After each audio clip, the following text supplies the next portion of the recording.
Hi guys, we're back again. Yes, we'll do that again, guys. So hi, you know the face, you know the name. Bobby here, back again. As you can see, I've got my son with me. Okay, that's adapting to new working life that I'm doing. But guys, you know how we do it on this podcast. We don't introduce the guest. The guest introduces himself. So please tell us, who are you? Hi, Bobby. I'm pleased to be here today. It's a privilege. I'm Nicola Harvey. Yeah. I'm Nicola Harvey, and oh, bless him. And I run customer service and IT for the City of Edinburgh Council, and I'm pleased to be here today. And also, I'm pleased to see Bobby Jr. Thank you for that. Thank you for that. So, Nicola, thank you for coming on. I agree, yes, Bobby. Okay, there you go. Thank you.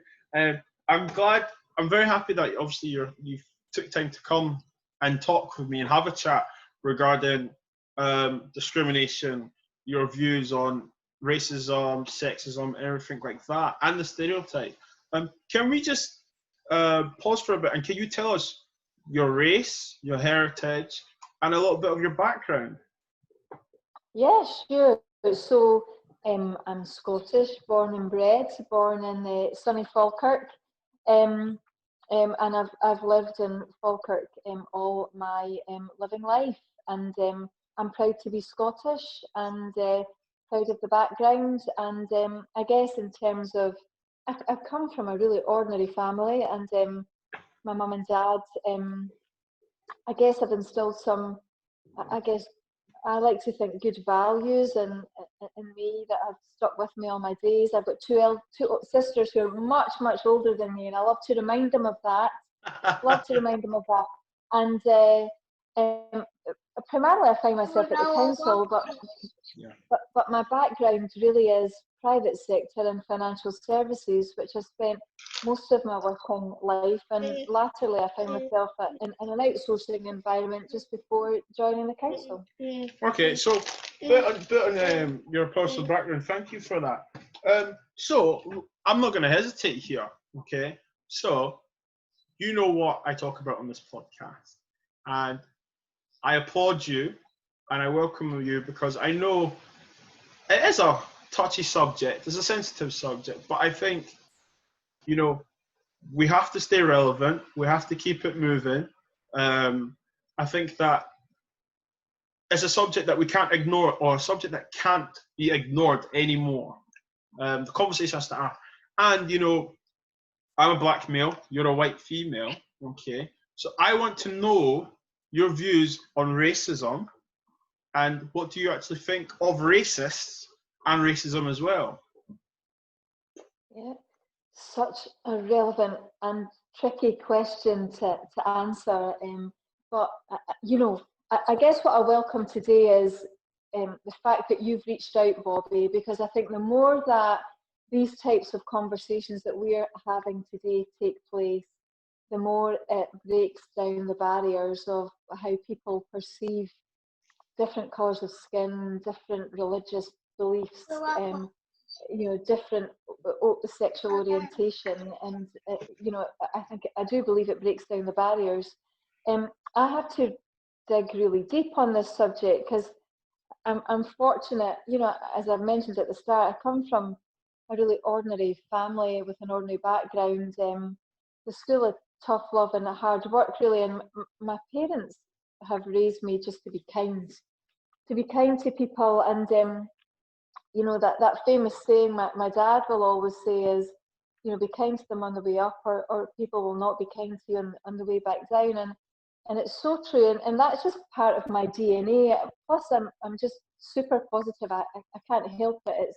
It's who I am, it's what I do, and even in challenging situations I always try and reach out to find the positive in every situation. So I have to dig deep on it all, and I think part of understanding racism is by reaching out to have a look at some of the situations that have taken place historically and still relevant today. And I guess one of the things that you and I have touched on, the situation that kicked off the Black Lives Matter Yes. campaign, you know, I deliberately watched that footage, and I've got to say I struggled to watch it. I found it really difficult to comprehend that one human being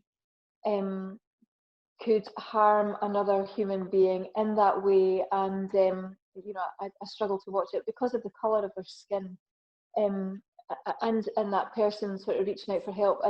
And the other thing I found extremely difficult is people standing by feeling unable to help that individual. And therefore I struggle to understand it, because I do believe we are all equal, and sometimes I feel that racism kicks in. There's a fear, isn't there? There's a Yes. fear that people are a little bit more clever, or you know, they have a skill that you don't have. I think there's a fear, isn't there? And it's part of history. You know, when we look back at sort of the Jewish faith and everything that happened during the war, there was a fear that people were a little bit more clever and a little bit more frugal with money. And I Yeah. do believe that comes into it, but we have got to break down those barriers, and equality is something that I absolutely champion.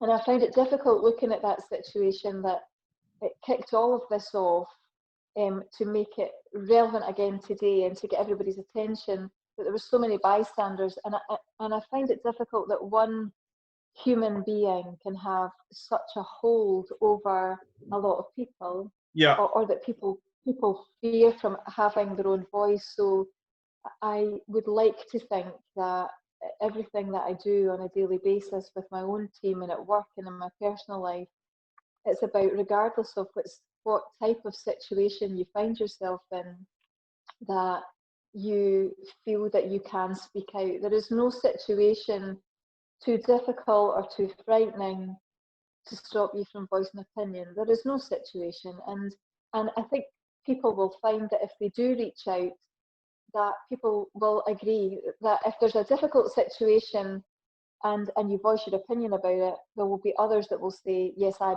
feel the same way. And I think there's nothing better than the power of people coming together to do some positive work. And I'm glad that you said you champion equality, and I'm glad that that was you that said that, because, you know, what, you know, I mean, we can go the ins and outs regarding that footage. However, to me, um, I've told you before, you know, when I watched it, and I watched it countless times, I still fail to understand why another human, no matter what race they are, if they're not black, why do they hate our race so bad? Or why are they offended? Why do they feel they need to treat us in a certain way? We will touch on my thoughts, why I think that is, and I'd love to hear your opinion on that. It's funny how you said that you were brought up in an ordinary family, uh, um, and I feel like racism isn't taught. Beg your pardon. You're not born to be a racist. It's taught, and it's how you grow up. And if in your household you are brought up to treat everyone with respect and with love, and to treat people how you want to be treated, then that is the norm, isn't it? It's when people know the norm, however, choose to disregard other races, and I'm not just saying black, and other genders and other sexuality, however they choose to identify themselves.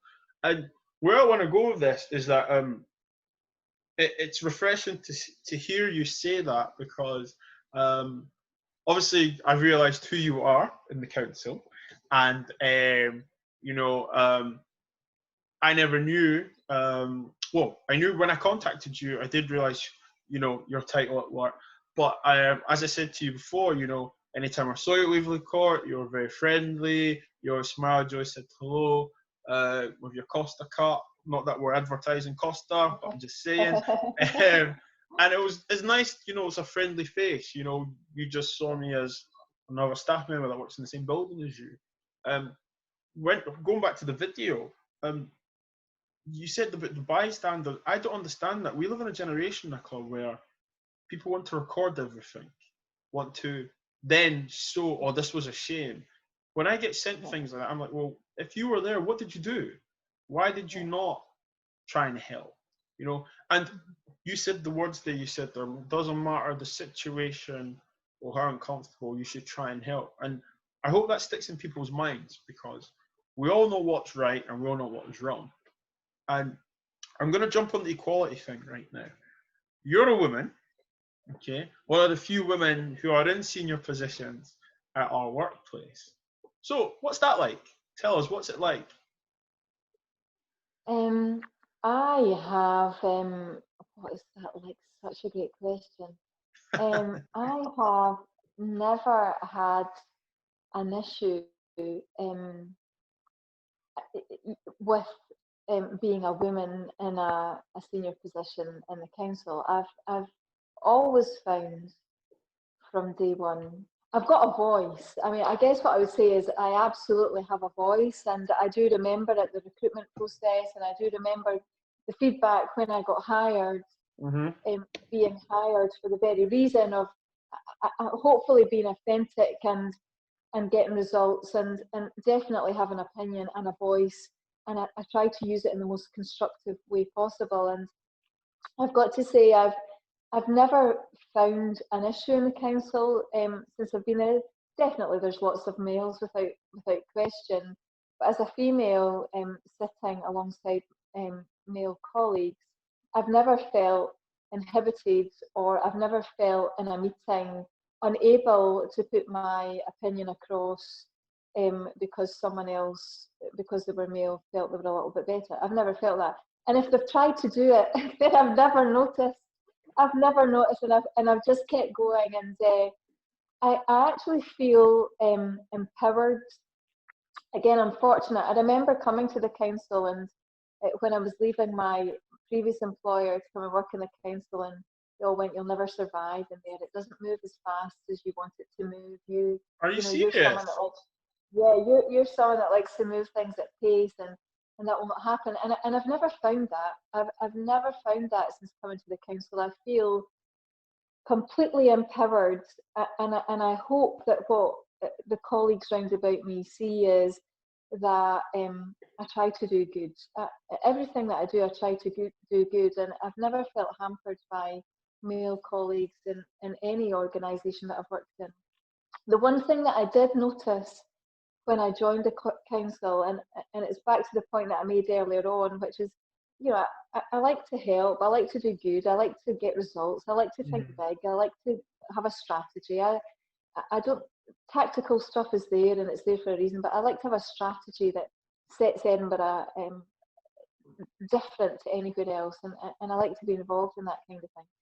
And I do remember when I first joined, it was just a natural instinct to want to help, and to help other colleagues that were in other service areas. And I can't remember the exact situation, but I remember people feeling a little bit suspicious of that, and I remember questioning it at the time. You know, like, why does this new girl on the block want to help? What's she up Uh-huh. to? And the answer to that was absolutely nothing. It was help. It was to help and to get progress and to take action. But people, that was a bit alien to people, and I understand the council across a number of years has been on a journey with culture and the change of culture. And I guess through time, people have got used to what I do, and I've got used to that and realised there is no agenda other than to collaborate and to work together and bring people together to do good. And but it's interesting seeing people go through that process when you just say, "Well, can I help you with that?" And they think, "Well, Yeah. why would you want to?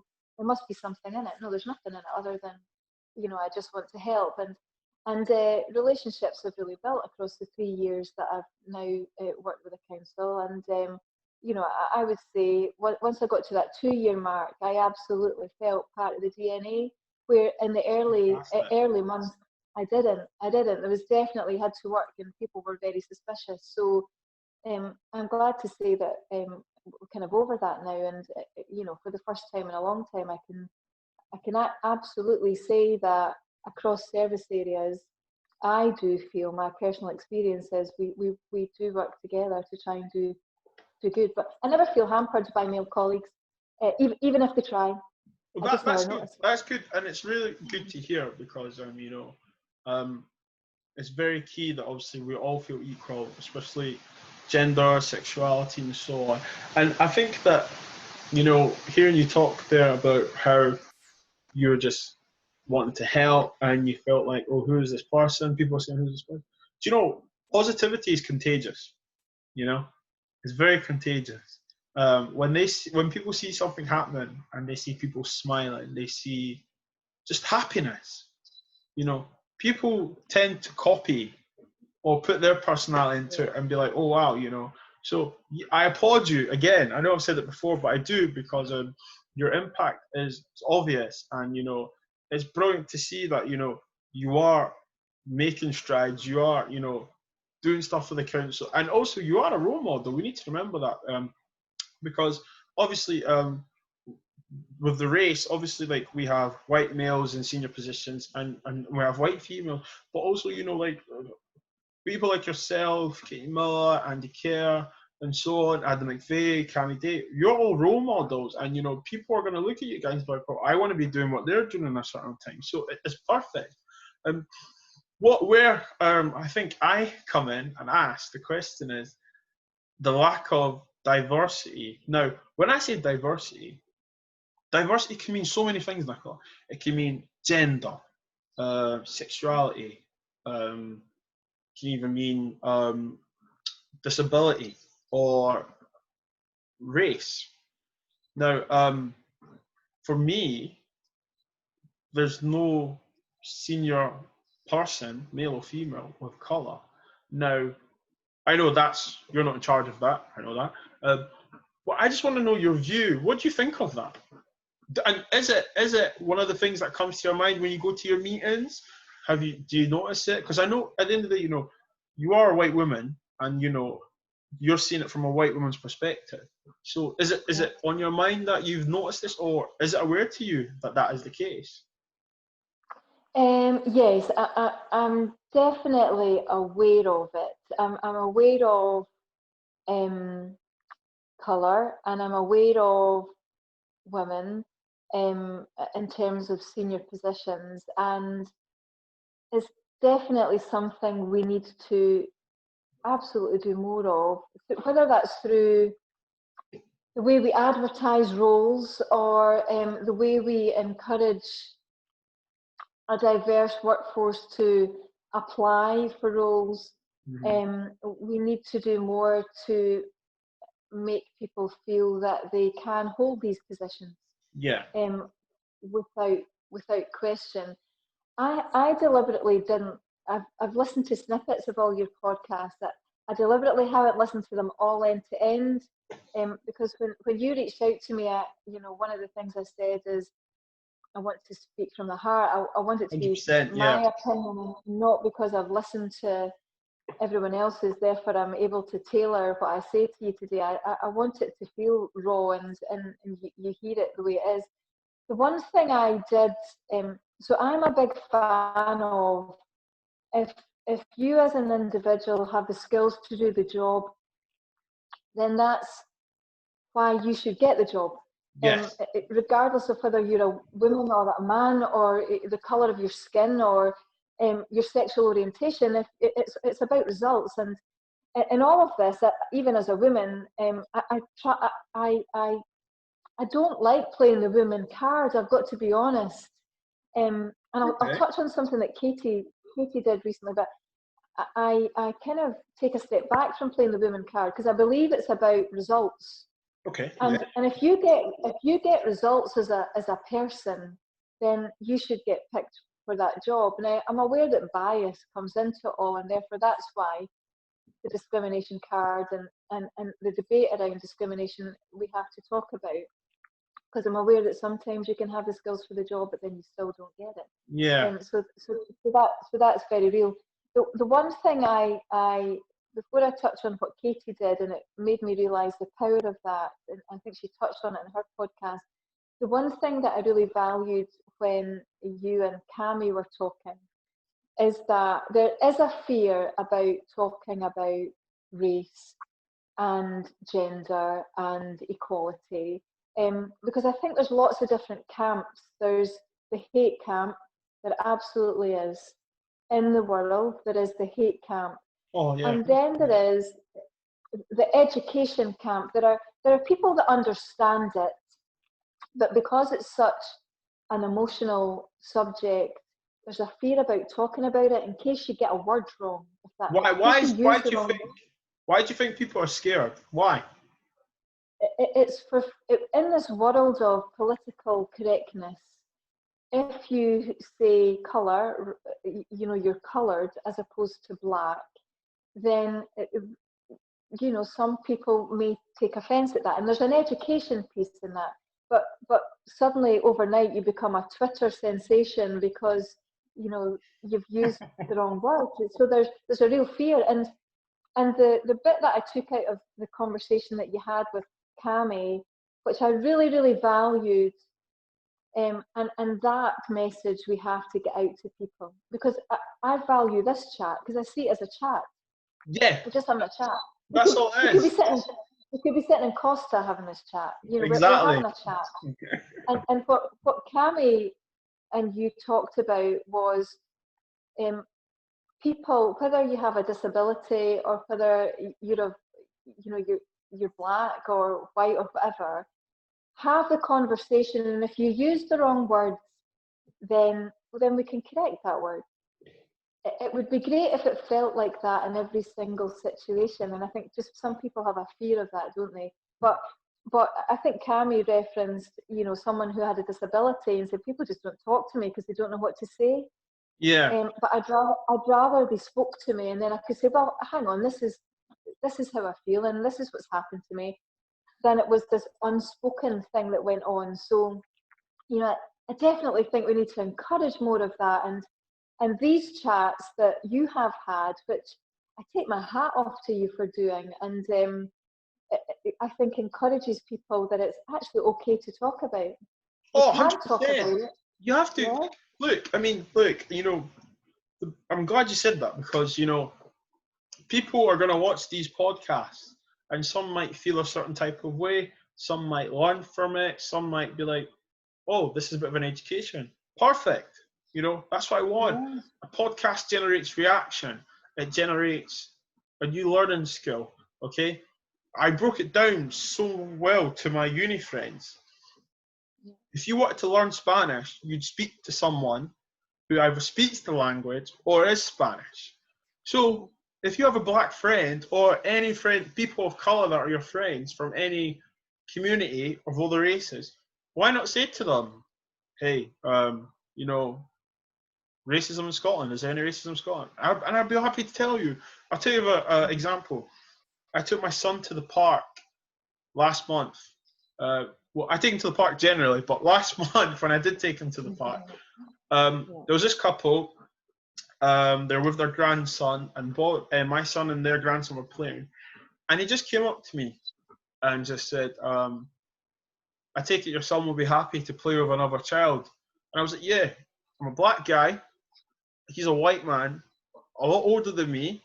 He just came to talk to me about the kids. And then he turned around and said, I've got to ask, is there racism in Edinburgh? Never mind just Scotland. I went, 100%. And he doesn't know me from Adam. He just asked me. And he said to him, I know what it's like to be discriminated against, because where I moved to and where I've moved from, his neighbours don't talk to him because he came from a certain area. And he turned around and he says, Bobby, I'm white. And I just laughed. And he's like, what's funny? And I said, oh, welcome to my world. But we had a conversation, and where I'm trying to get is that, like, you can say the wrong thing, but you're going to get corrected. If you're learning Spanish and you pronounce the word wrong, you'll be corrected. If you said something wrong, you'll be corrected. If you said something in a different tone or in a way you shouldn't, you'll be corrected. I'd rather you felt free to speak how you wanted, for me to be like, actually, Nicola, do you know what? I wouldn't repeat that because this is how it could be taken. This is what we say, or this is what we'd rather you say. There was an old saying when I was younger growing up, and I'd get called the coloured boy, And I used to turn around and say, what colour do you go when you get a tan? He said brown. And I said, what colour do you go when you get embarrassed? He said red. And I asked him, what colour do you go if you're feeling ill? And he's like, I can go with pale and blue. I stay the same colour. So who's more coloured than who here? So please call me, describe me as a black boy, or just call me Bobby. Do you know? Yeah, so I think exactly. yeah. So I think, we need to break down analogies and we need to have conversations. I am not offensive. I am not angry. I am not. I just want people to know, like, we, where the workplace where we work at, and in society, that just because we're black, you shouldn't treat us any different, because we do have feelings, we do have aspirations, we do have ambitions. And just like you guys, when I say you guys, I mean the other communities, especially the white community, we are not the problem. We just want to be a part of the solution. And the solution is that we talk to you and we say, you can't say this because this is how we are. And not just that though, but let's come together, like the network that I created.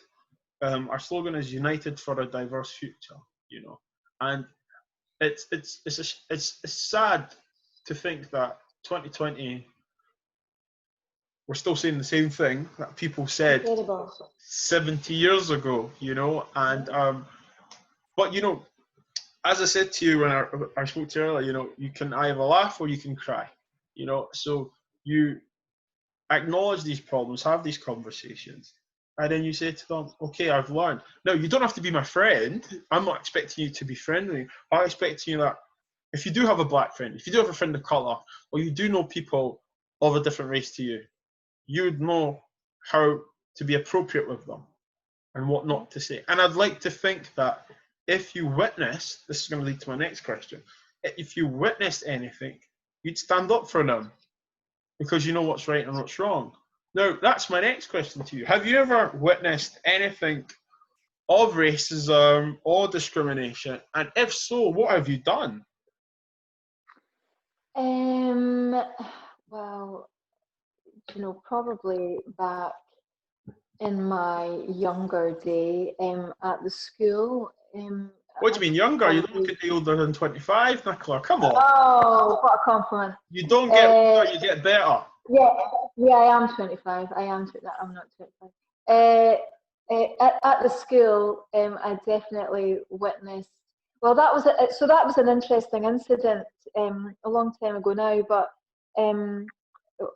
a female who, a white female who called, a black colleague a name, Okay. a derogatory name, and actually he lashed out, and it all got dealt with.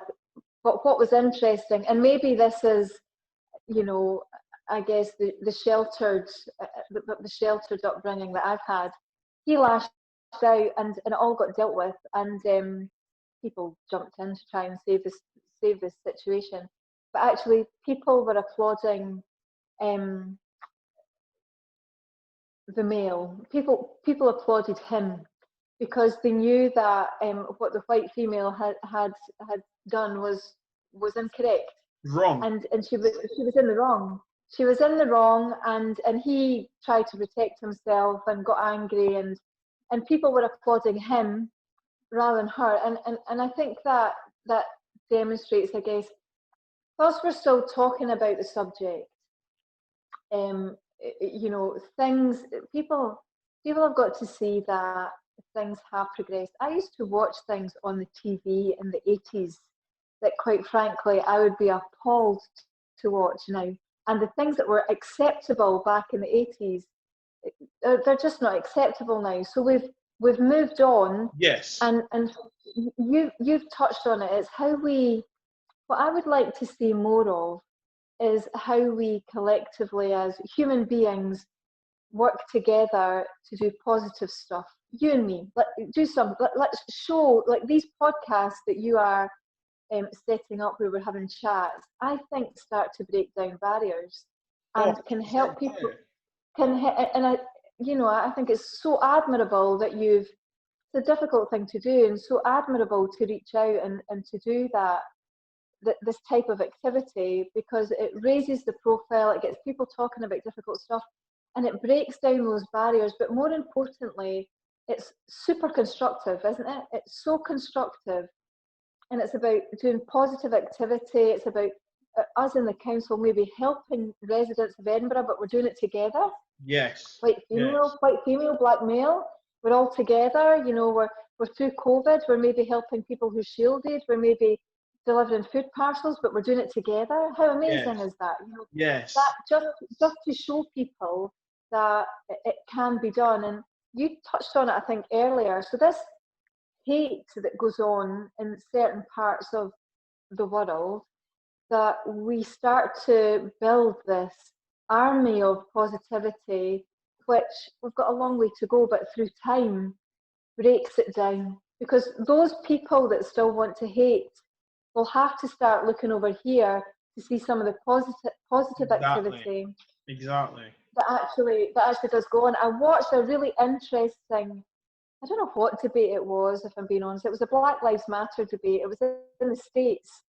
And it was the subject of, I guess there was a group of people that were talking about, all lives matter, lives matter, and I think there was a female talking that said, my husband is a police officer and he's been spat at and he's been called derogatory names across the last 8 days, and this white female that was supporting the Black Lives Matter campaign stood up in whatever venue they were in, and I guess they were having debates themselves, and she said, I wasn't going to talk today. She said, but I feel compelled to talk, and the reason for that is, and she referred to this lady, and she said, I am sorry that you have felt pain in the last 8 days, and that your husband has had comments and been spat at. But maybe in those last 8 days, you will understand how Black people have felt for their whole lives. That uncomfortableness of feeling that you are on the receiving end of something that doesn't feel quite nice. This is how Black people have felt all their lives. Yeah, and I thought it was such a poignant point. That makes me a bit teary because I say to people all the time, it's hard, and mentally I don't think people actually understand. And the fact that when you said that, where people say stuff like that, and I think to myself, I do get emotional when people do say all lives matter, and that example when you said that the person has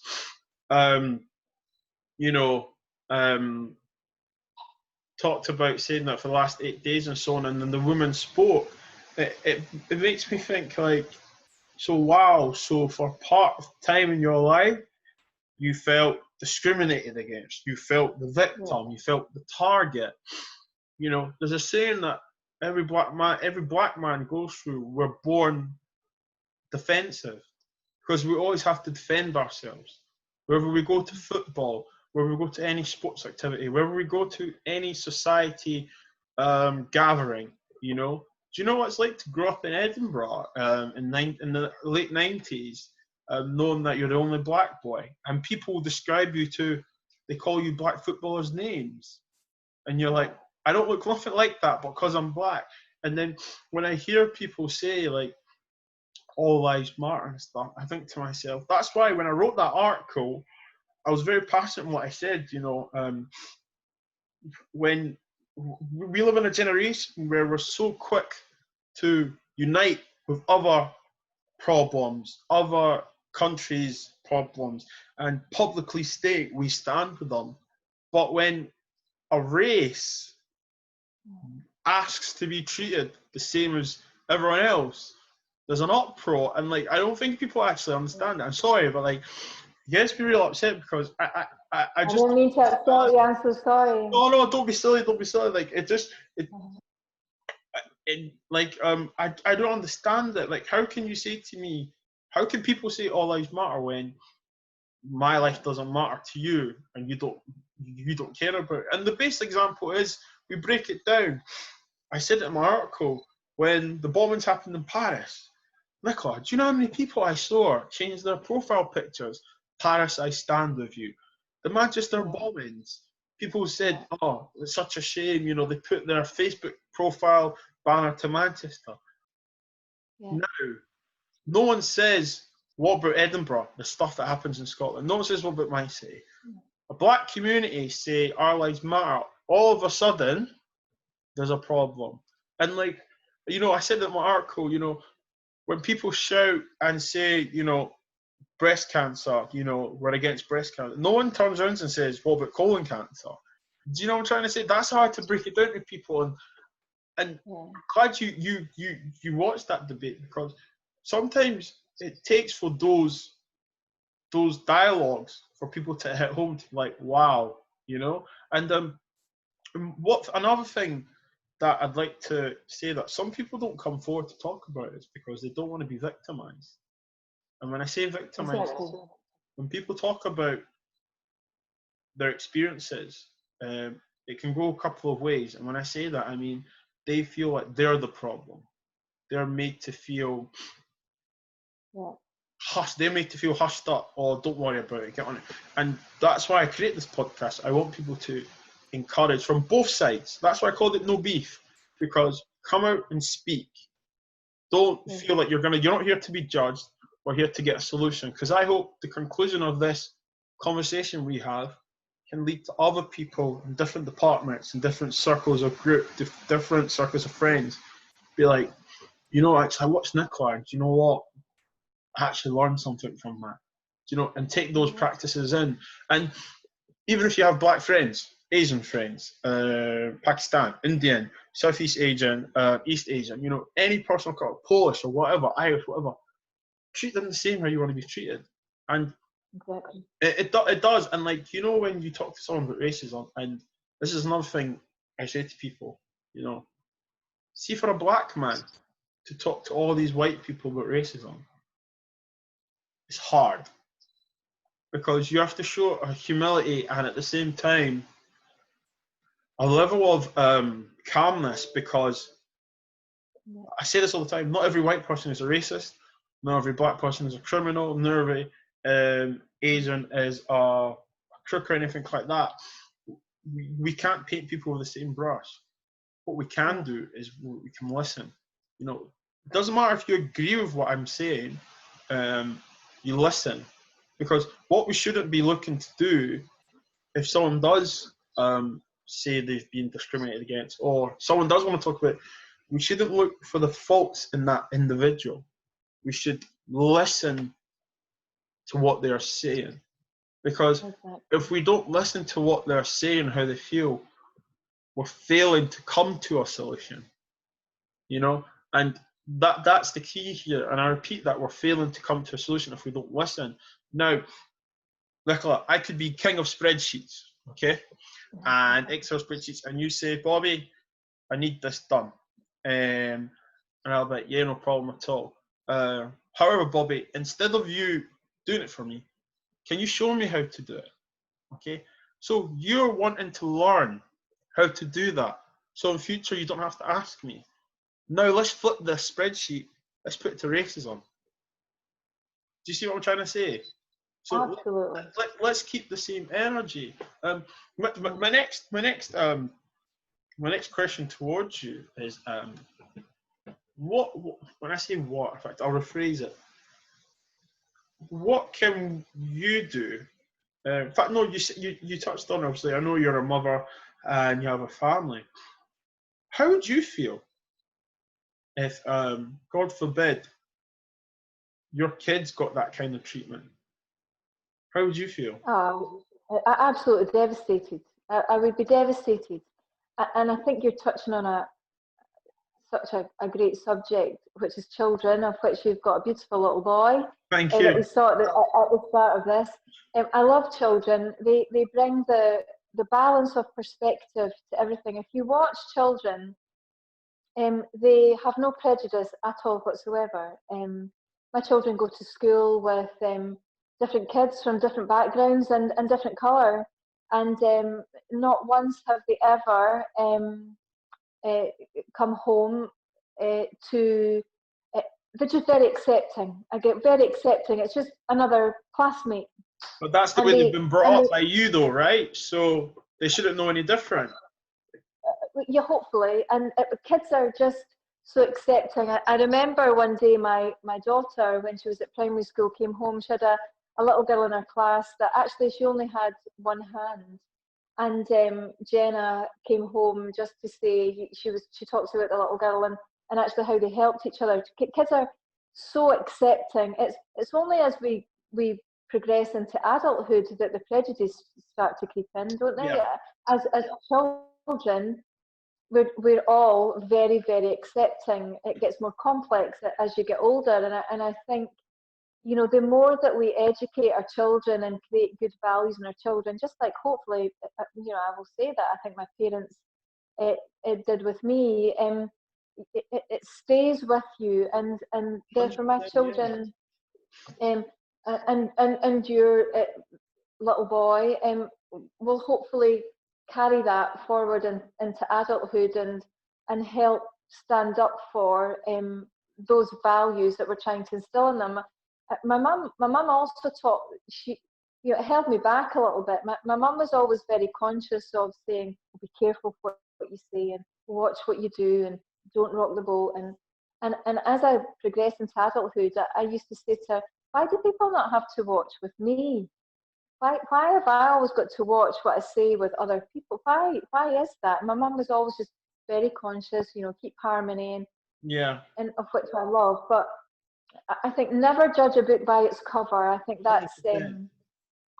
I think people can look and see one thing, and even as a woman, they look and see one thing. But I love the element of surprise and back to results. You know, they look and see one thing, whether it's hair and teeth and nails and high heels or whatever, but actually your results speak for themselves, don't they? And what I would encourage everyone to do is just feel that you believe and that you can, and to touch on something that Katie did, and I think she touched on it in her podcast.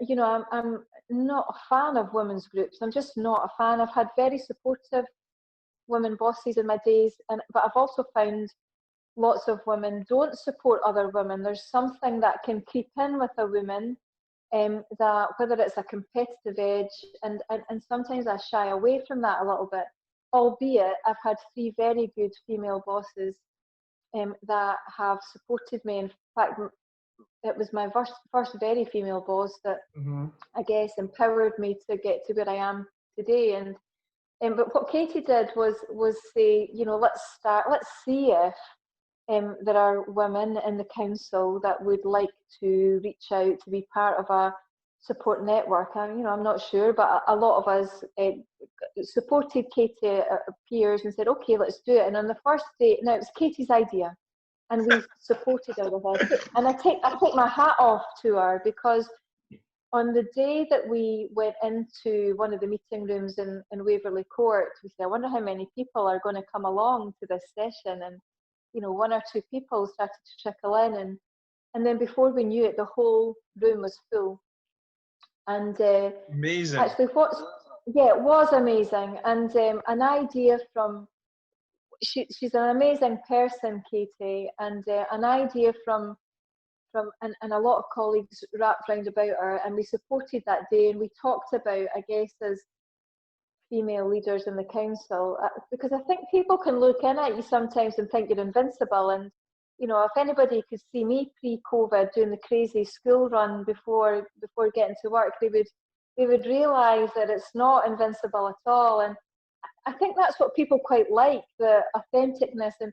But what that turned out to be is not so much a female group, a women's group, but it turns out to be a support group, and not just for women. Men could join it. And what I valued that day was the honesty of every single individual that came to those sessions. And there's been a few now where they wanted to hear about what we did in the council and how we dealt with situations. And were things really that perfect? And the answer that we all said was no. And here's how we support each other. It was amazing. And it made me realise that whilst I tend to take a step back from these types of groups, just how much people did need it. Yeah. So a superb idea where we were just sharing experiences. Such an amazing thing to do. I take my hat off. If you guys didn't do that, you would never know. So that's why it's so key to engage and talk. Yes, I agree.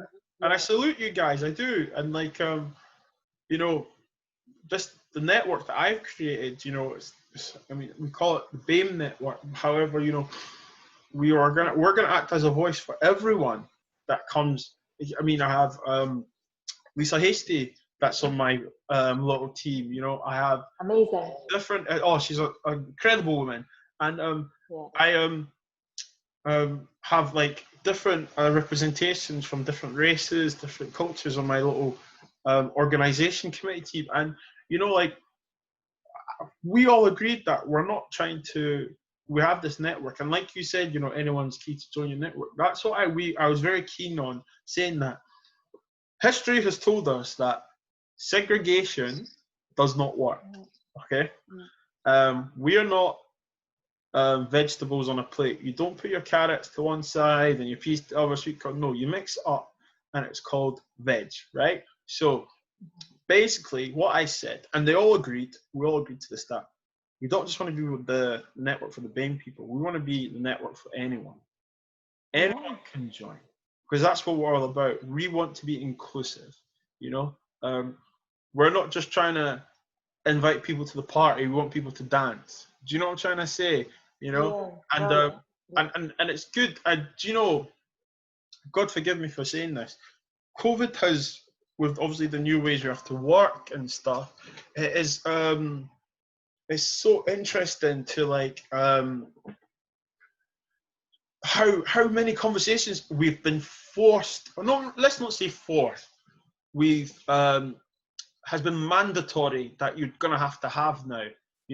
My line manager having to call me to make sure, to check in, when before physically I was sitting beside him, it's brought a time where technology has been, let's say triggered. Because we're like, wow, okay, we need to get Zoom, we need to get Teams, we need to use Skype.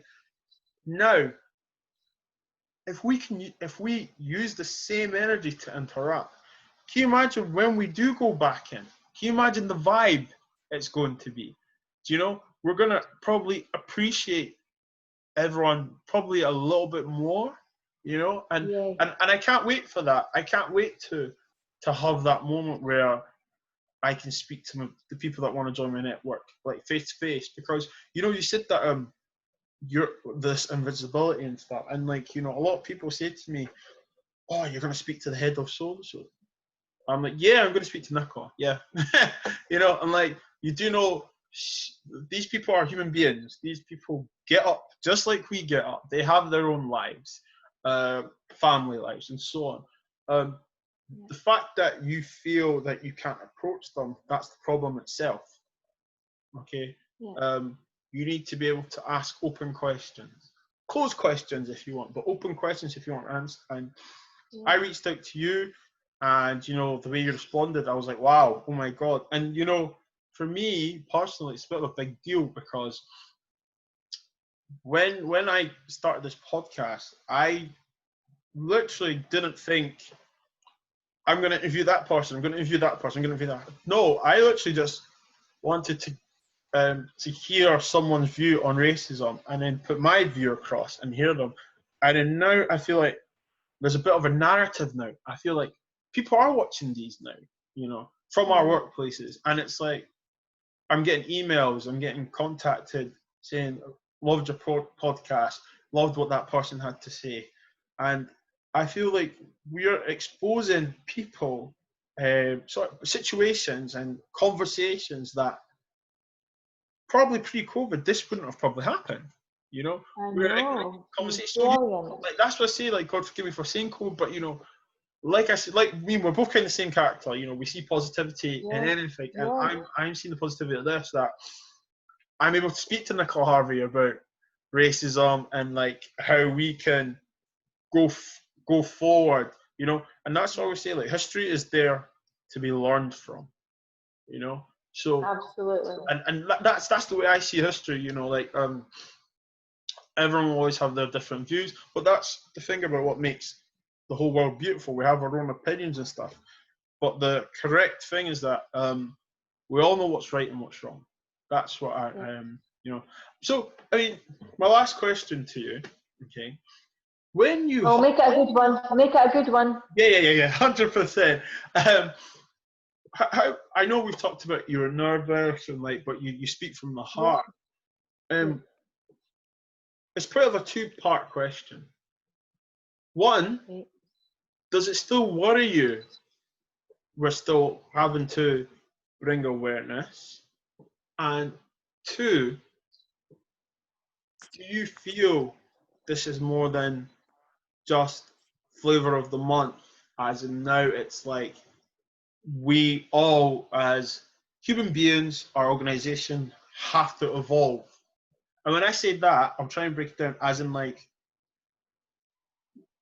are you, obviously the first part, are you worried about that we're still having these conversations? Are we worried about that what your parents taught you, you're still having to teach to your kids, but this is the normality, that we still see the killings of black people, we still see the racial profiling. And then the other part is it just going to be a nice little phase, or is this now the new norm? I told you it'd be a good one. That's an amazing question. That's what a spectacular finale. Does it worry me? No, it doesn't. My mantra is, look, whether it's in work or whether it's outside of work, whether it's relationships, communication is key to everything that we do. Amen. And Amen.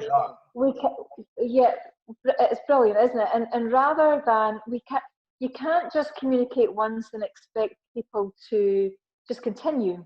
Mm-hmm. So does it worry me that we're still talking about it? No, I value talking about it, and let's continue to talk about it and progress. What I've seen in my lifetime so far is we have made progress, not enough, but we have made progress. So we've got to continue to do it, and we've got to continue to find different ways to reach out to different types of groups to break things down. We still need the rallies and we still need the marches because it shows how many people have that strength of feeling, and it grabs the attention of the government to try and do something about it. You just see the volume of people walking through London or Glasgow or Edinburgh or any large city, and you think, we've got to take notice of this. So that's still relevant. We've got to keep still doing that in as peaceful a way as possible, along with some of the things that I touched on earlier, which is people working together from different backgrounds, different colours of skin. Let's do something constructive. Yeah. And it doesn't have to be about the specific topic.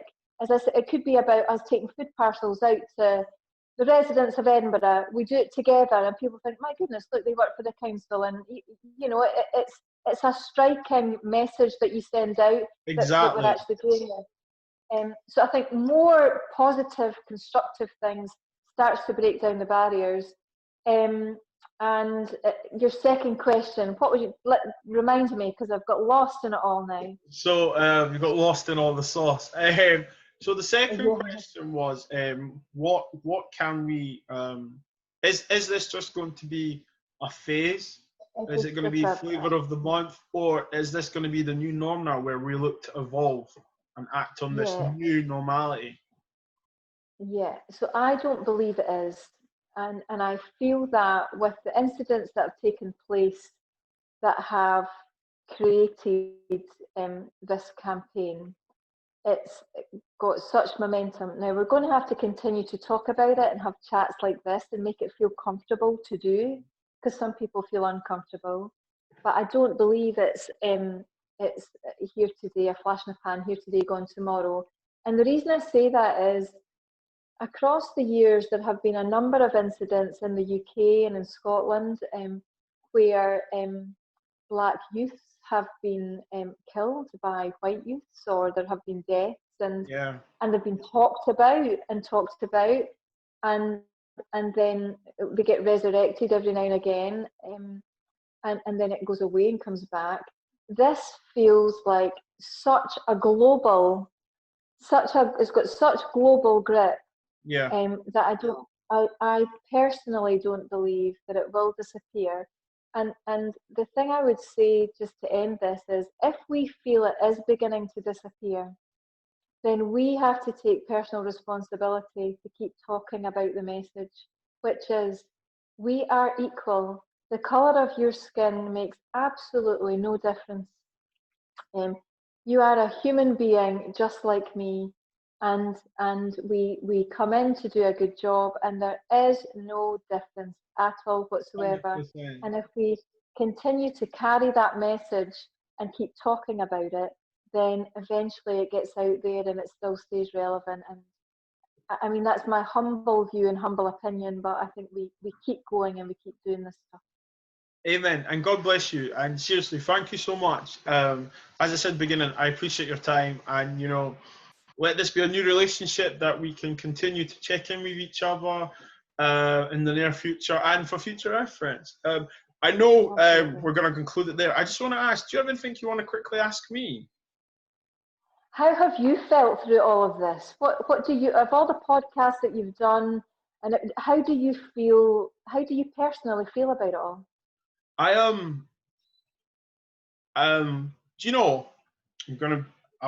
make it very quick short. I feel very good. I feel, obviously sometimes it's quite traumatic and mental health. I'm thinking, oh wow, like I'm gonna have to talk about this, and then I'm thinking about, oh, I'm gonna, but I'm like, no, because if you know me, the council in general, I'm a friendly guy. I like to help people. I always smile, and I feel like I'm helping people. I feel like I'm spreading the word, creating awareness, and I think, we can all do bits, protesting, marching.